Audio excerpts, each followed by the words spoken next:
Today we're going to be talking all about roses with the following chart that has three categories: facts, deeper meaning, and when. By facts, I mean historical facts. By deeper meaning, I mean what the flower might symbolize depending on the religion or the culture.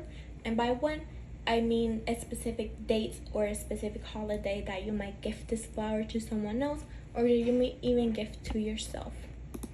The early 19th century is considered the golden age for roses specifically, due to the person in power at the time being Napoleon Bonaparte and his first wife being Josephine de Beauharnais, and her being a huge lover of flowers led to, once they had a place in the outskirts of Paris, she ordered for roses to be gardened in this outskirt of Paris.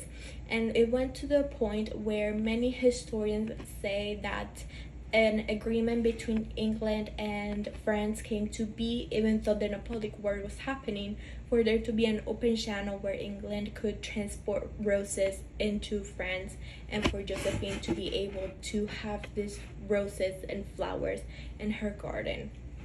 After these roses were planted in the outskirts of Paris, Josephine ordered the painter Pierre-Joseph Rigaud to go to this outskirts of Paris and paint the roses that she had in her garden, which led to this beautiful rose here that is in the video.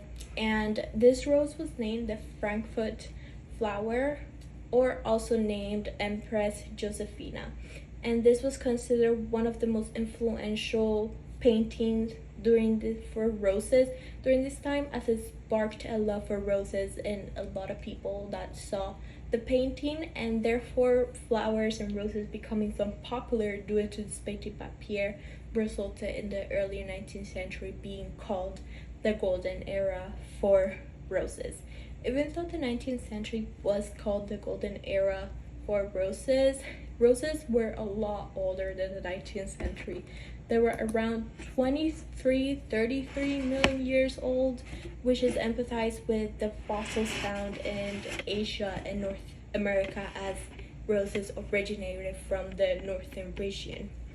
Even though these flowers were 30 million years old, roses are still very similar during modern times. For example, they still have the 5-petal biology, and they still have the same shape in the leaves, which is a very specific shape that has like teeth in it. Therefore, this continuity emphasizes how older and modern flowers are still considered to be somewhat similar.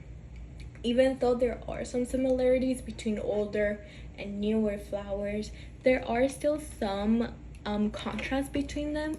For example, modern roses are seen as more vibrant, while older roses are seen as having pastel colors. And this is due to during older times and still during present times, the cultivation and the gardening of roses, and then being made hybrids and mixed with different type of flowers to make them more vibrant for people to see them. And this was seen even during ancient Egyptian times, as Egyptians cultivated these roses so they could use it for rose water. And during medieval times, it was very famous that nobles had gardens filled with roses. And this being such a huge thing throughout time has led to older roses being a more pastel type of colors. Meanwhile, modern roses are seen as more vibrant to get the attention of people, and this has been seen throughout time due to the cultivation of roses to attract other people's attention. Even though both modern and older roses are somewhat different, they still have the similar symbolization of love, which is seen in Greek mythology. And in Greek mythology, it is said that roses were created by Chloris, who is the goddess of flowers and the goddess of plants. And it's said that she created the rose. Meanwhile, the god Dionysus, he is the god of wine, and he gave the fragrance that the roses are very famous of. And also the goddess Aphrodite from Greek mythology, she was the one that gave roses the name that they have. And it said that the goddess Aphrodite named roses after her own son, Eris, and it's just a wordplay of that name. Therefore, in Greek mythology, roses were created by Chloris, Dionysus, and Aphrodite. And as Aphrodite is the goddess of love, it is said that flowers and that roses often symbolize love and passion, and as such is named after her own son, Eris, who is the god of love and desire. It is also said that flowers symbolize this, that roses symbolizes love and passion.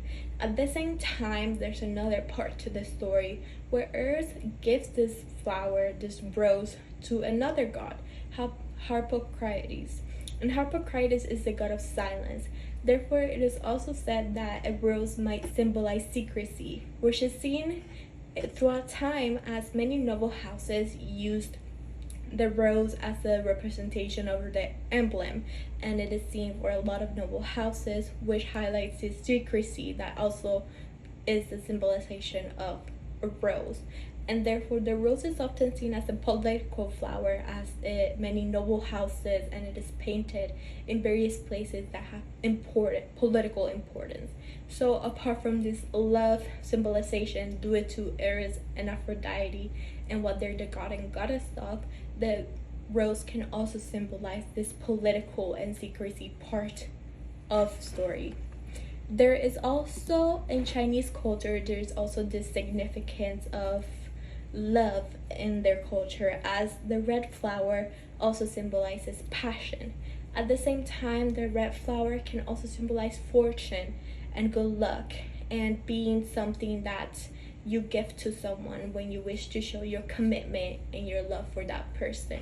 In Chinese culture, when you gift of flowers, there's also an importance in the type of numbers that you give them.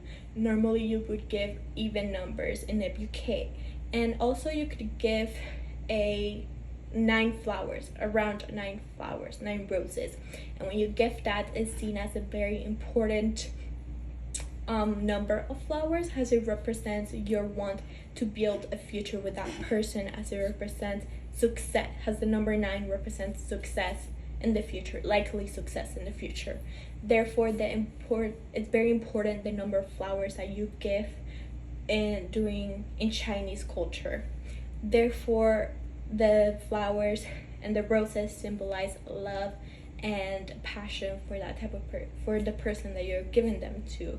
Therefore, in Greek mythology and in Chinese mythology, it has led me to believe that roses, specifically red roses, will be gifted during Valentine's Day, as they are a representation of love and care for the person that you're giving them to, and that it can also be gifted to yourself to show self-love and appreciation for what you have done.